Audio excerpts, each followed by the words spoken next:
पानीपत से व्यवसायी हैं, उनका प्रश्न है, आचार्य जी, हमारे सारे कर्मों के पीछे मोक्ष की एक गहरी इच्छा होती है, परंतु जैसे हम वैसे ही हमारे तरीके, इसलिए हम यूं ही भटकते रहते हैं। लेकिन कर्म तो हम करते ही हैं। अब कर्म की गुणवत्ता का पैमाना स्वयं को तो बनाया जा सकता नहीं है, तो क्या पैमाना बनाएं कि कर्म भी सही रहे, उनकी गुणवत्ता भी बनी रहे और अहंकार हावी ना हो। कभी कोई भरोसा नहीं दिलाने वाला, कभी कोई आके आपको कोई प्रमाण पत्र नहीं देने वाला कि आप जो कर्म कर रहे हो निसंदेह सही कर्म है। मानव जन्म लिया है तो इस अनिश्चय में लगातार डोलना पड़ेगा, अनसर्टेनिटी में। आप अधिक से अधिक ये कर सकते हो कि अपनी ओर से जो अधिकतम सजगता है वो प्रदर्शित करते रहो। उसके बाद भी आप कहो, पूछो कि क्या जो मैंने करा वही बिल्कुल सही निर्णय, निश्चय या कर्म था, तो इसका कोई प्रमाण नहीं है, बिल्कुल नहीं।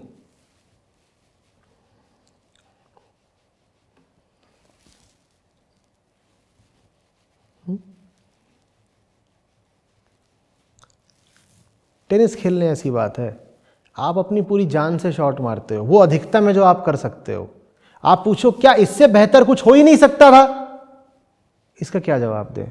हाँ, इससे बेहतर भी शायद कुछ हो सकता था, पर आप तो वही करिए ना जो आप कर सकते हैं, ऊंचे से ऊंचा, बेहतर से बेहतर। आपकी एक स्थिति है, शक्ति है, सामर्थ्य है, उसी अनुसार जो आप अधिकतम कर सकते हैं करिए। लेकिन ये गौरव कभी भीतर मत बैठा लीजिएगा कि मैंने जो किया वो बिल्कुल ठीक था, उससे बेहतर भी कुछ हो सकता है। कभी भी कोई भी जो कुछ भी कह रहा है, कर रहा है, सोच रहा है, उससे बेहतर भी कुछ हो सकता है। लेकिन इसका मतलब ये नहीं कि आपको ना कहना है, ना करना है, ना सोचना है।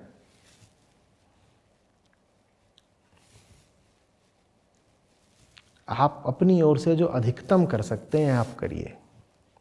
जो अधिकतम आपकी सजगता हो सकती है आप उसको पकड़िए। द्वार से द्वार खुलते हैं, शिखर से शिखर उठते हैं, एक सोपान से अगला स्पष्ट होता है।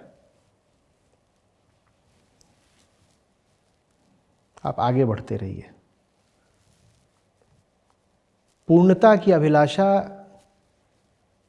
अहंकार की अभिलाषा है कि मैं सत्य को पा ही लूं बिल्कुल और अपनी जेब में रख लूं। जब आप पूछते हैं कि जो मैंने किया क्या वो बिल्कुल ठीक है, एब्सोल्युटली राइट है, तो आप देख रहे हैं ना आप क्या पाना चाहते हैं। आप किसको पाना चाह रहे हैं? एब्सोल्यूट को। कुछ भी जो आप करेंगे वो बिल्कुल ठीक नहीं हो सकता, क्योंकि जो कुछ बिल्कुल ठीक हो गया वो तो आखिरी हो जाएगा। आप भी कहीं ना कहीं वही चाह रहे हैं जो न जाने कितने पाखंडियों ने घोषित कर दिया कि उन्हें चाहा और उन्हें मिला भी। क्या? एब्सोल्यूट। उसी को तो फिर एनलाइटनमेंट कहते हैं ना, कि मेरी यात्रा अब खत्म हो गई, मैं अंतिम बिंदु पर पहुंच गया, मेरे लिए अब कुछ पाना शेष नहीं।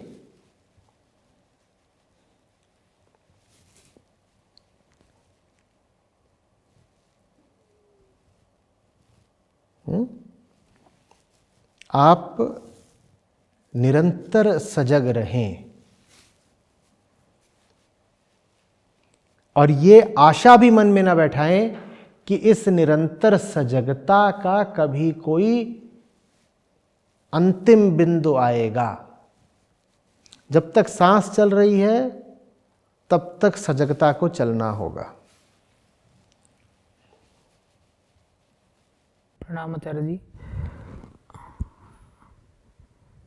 आचार्य जी सवाल भेजा है, कह रही हैं मेरा सवाल यह है कि सही कर्ता के लक्षण क्या होते हैं और हम हर समय सही कर्ता बनकर सही कर्म कैसे करें, किस प्रकार जागृत रहकर हम अपने कर्मों पर ध्यान दें। अब जैसे अनमोल को पता हो कि नहाए धोए के लक्षण होते हैं कि उसके शरीर से बदबू नहीं आती, तो जैसे ये लक्षण पता चला अनमोल तुरंत क्या करेगा क्या करेगा? नहाएगा धोएगा? लक्षण पता चल गया ना, तो अब नहाने धोने की जरूरत ही नहीं है। अब क्या काफी है? अब फुसफुस काफी है। हम लक्षण पूछते ही इसीलिए हैं कि हम जिस चीज का लक्षण पूछ रहे हैं उस चीज को अब धोखा दे सकें। जिस भी चीज के तुमने लक्षण जान लिए तुम उस चीज से बहुत दूर हो जाओगे। प्रेम का लक्षण क्या है? Hello baby I love you. अब प्रेम की जरूरत क्या है? Hello baby I love you. बस हो गया। तुम भी मूर्ख, बेबी भी मूर्ख, दोनों गए। जहां लक्षण पता चल गया वहां खुद को और दूसरे को बेवकूफ बनाना कितना आसान हो जाता है।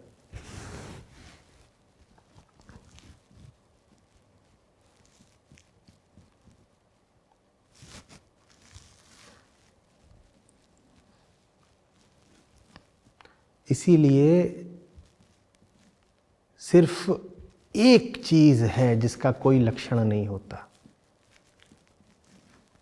उसे बोलते हैं सत्य। वो अलख है। अलख माने जिसका कोई लक्षण नहीं होता, जिसे लखा नहीं जा सकता,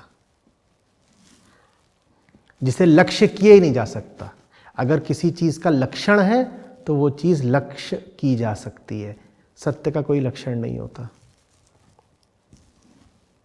और भली बात है कि सत्य का कोई लक्षण नहीं होता, नहीं तो हमने लक्षण ही जान करके उसको धर दबोचा होता कि ये तेरा लक्षण है, आजा बेटा।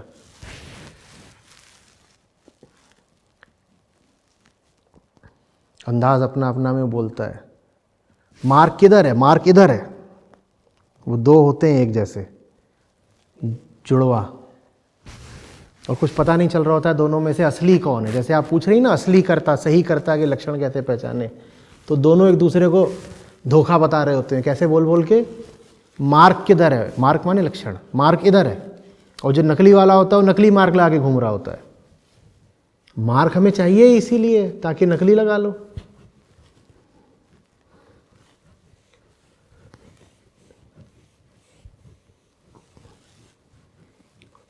सुंदर स्त्री का क्या लक्षण है? उसकी आंखें बड़ी बड़ी होती हैं, तो हम काजल लगा लगा के इतनी बड़ी कर लेते हैं आंखें, हो गई सुंदरता।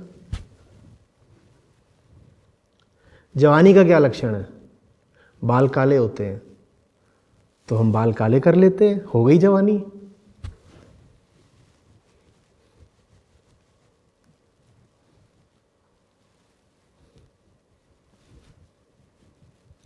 श्रावक का क्या लक्षण है? वो मौन बैठा होता है, तो हम मौन बैठ लेते हैं, हो गया श्रवण।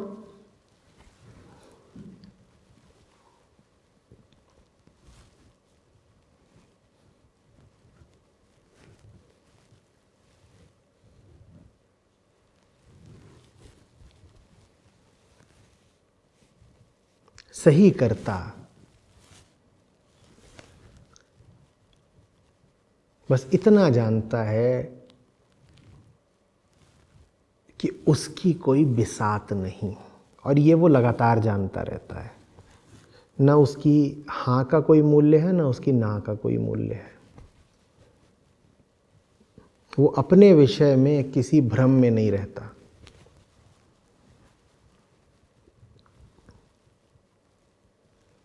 अब भ्रम में न रहने का क्या लक्षण है? कुछ नहीं।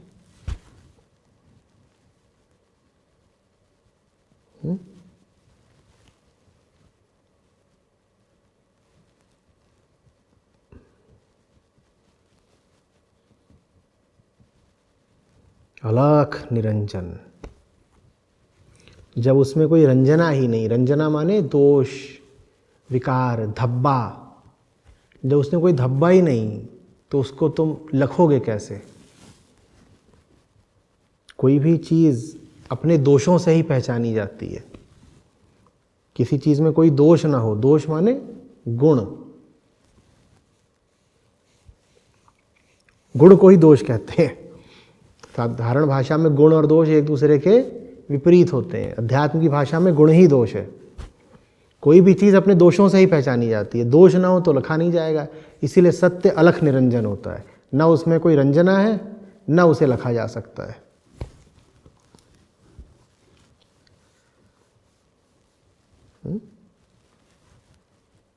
अब इसका तुम समझ रहे हो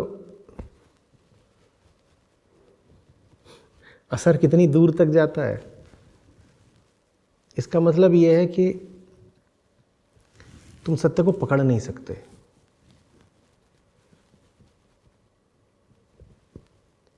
उसमें कोई दोष नहीं है, उसमें कुछ भी ऐसा नहीं है जिसमें तुम्हारी निगाह टिक सके, जिसको तुम अपनी मुट्ठी में बंद कर सको। तुम उसे घर नहीं ले जा सकते अपने, जो उसे जेब में नहीं डाल सकते अपनी।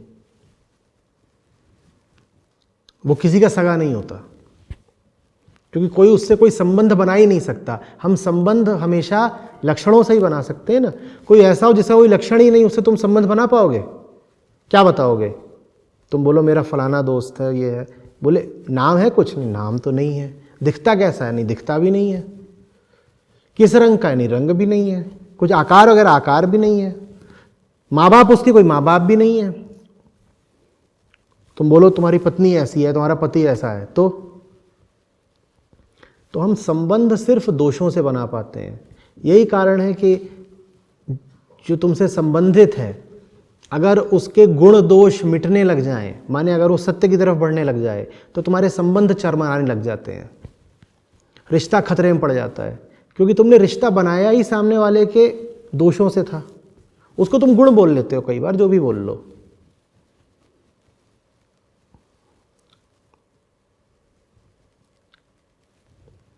तो हमने एक चाल चली, सत्य से संबंध बना सकें इसके लिए हमने सत्य में ही गुण स्थापित कर दिए। हमने सत्य को मूर्ति जैसा बना दिया। हमने सत्य के साथ कथाएं कहानियां जोड़ दी। हमने सत्य को किसी देवी देवता का रूप दे दिया, उनकी भी पत्नी और बच्चे बना दिए। क्यों? क्योंकि हमारे होते हैं और हमें उनसे रिश्ता बनाना है तो उनके भी कर देंगे। हम उनके जैसे नहीं बनेंगे, हम अलख निरंजन नहीं बनेंगे, हम निरंजन में रंजना आरोपित कर देंगे। हम कहेंगे हम घरबारी हैं, हमारा परिवार होता है, तो सत्य का भी परिवार वगैरह होना चाहिए ना, क्योंकि हम बड़े हैं, सत्य से बड़े हम हैं। हम जैसा करेंगे सत्य को हमारे पीछे पीछे चलना पड़ेगा।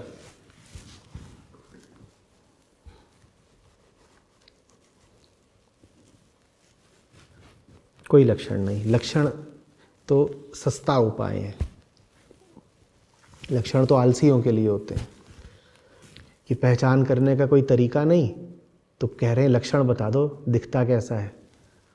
अच्छा, माथे पे तिल है, सफेद रंग की टी शर्ट पहनता है सत्य, कैसे पहचानेंगे? स्त्री है कि पुरुष है? उम्र बताना कुछ। सीटी मारेंगे तो जवाब देगा? कोई तो लक्षण होगा ना सत्य का।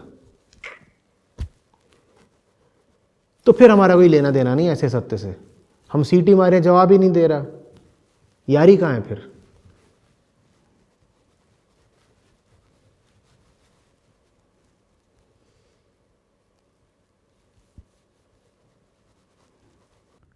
सर जी 52 वर्षीय शिक्षक हैं, यूएसए से प्रश्न भेजा है उन्होंने। कह रहे आचार्य जी, एक व्यक्ति की मूर्खता से क्रोध उत्पन्न हो रहा है। मैं इस समय कभी कभी उससे थोड़ी दूरी बना लेता हूँ, कभी सत्संग में लगकर मन को वापस शांत करके काम चला रहा हूँ। क्रमिक रूप से क्रोध फिर शांति का चक्र चल रहा है। क्रोध उठे भी पर अशांति भी ना हो, क्या इसका कोई उपाय हो सकता है? क्रोध भी रहे और अशांति ना हो। दोनों हाथों में लड्डू चाहिए है। क्रोध भी उठे, अशांति भी ना हो, ये तो आप परिभाषा ही पलट देना चाहते हो। आप अधिक से अधिक ये कर सकते हो कि यदि क्रोध की आपकी प्रकृति है, प्रवृत्ति है, तो क्रोध की दिशा सत्य की रहे, आप यही कर सकते हो। क्रोध के साथ तो अशांति आएगी ही आएगी, नहीं तो कौन सा क्रोध। हाँ, फिर तो क्रोध का नाटक हो सकता है, वो अलग बात है। उसको फिर क्रोध हम क्यों कहें, वो तो एक नाटक है। आप छोटे बच्चे को ऐसे ही हंसी करने के लिए, खेल करने के लिए ऐसा जता सकते हो कि आप क्रोध में हो, वो तो क्रोध हुआ ही नहीं। क्रोध तो जब भी आएगा तो मन में तूफान भूचाल की तरह ही आएगा, तरंगें उठेंगी, हवाएं चलेंगी, हाथ कांपेगा, चेहरा लाल हो जाएगा। आप इतना कर सकते हो कि प्रकृति ने आपको जो कुछ भी दिया है, मोह, ममता, क्रोध, इन सब को आप सत्य की दिशा समर्पित कर दो। तो क्रोध इस बात पर आए आपको, कोई आपको बंधन में क्यों डाल रहा है। मैं नहीं कह रहा कि ये बहुत अच्छा क्रोध है, मैं कह रहा हूं ये अधिकतम है जो आपको प्राप्त हो सकता है, क्योंकि क्रोध की तो आपकी जैविक प्रकृति है ही। उसको झुठला के या उसको दबा के आप क्या पाएंगे। तो ऐसा करिए कि जो कुछ भी आपको प्रकृति ने दिया है उसको आप सच को समर्पित कर दीजिए। प्रकृति ने आपको क्रोध दिया है तो आप कहिए कि एक ही चीज पे क्रोध करूंगा। कोई असत्य की तरफ ढकेलेगा तो क्रोध करूंगा, कोई बंधन में डालेगा तो क्रोध करूंगा।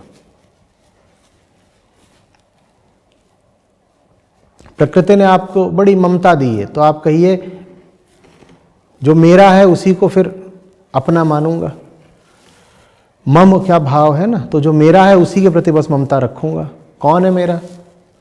वही कोई एक है, वही मेरा है, बाकी ममता किधर को भी नहीं भेजूंगा। सबको अलग अलग गुण, दोष, भाव इत्यादि मिले हैं, क्योंकि हम सब जैविक रूप से अलग अलग हैं। जिसको जो मिला है उसको वही अर्पित करना होता है।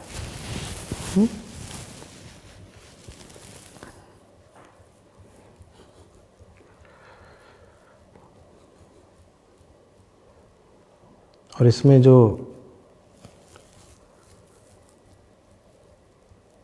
एक चमत्कारिक बात होती है वो ये है कि एक बिंदु पर आपको पता चलता है कि अगर आपको सच की ओर ही बढ़ना है तो शायद सच की ओर बढ़ने के लिए क्रोध से बेहतर कुछ माध्यम हैं आपके पास। फिर आप कहते हो कि क्रोध का प्रयोग करने से अच्छा है कुछ और चीज़ें उनका प्रयोग कर लूं।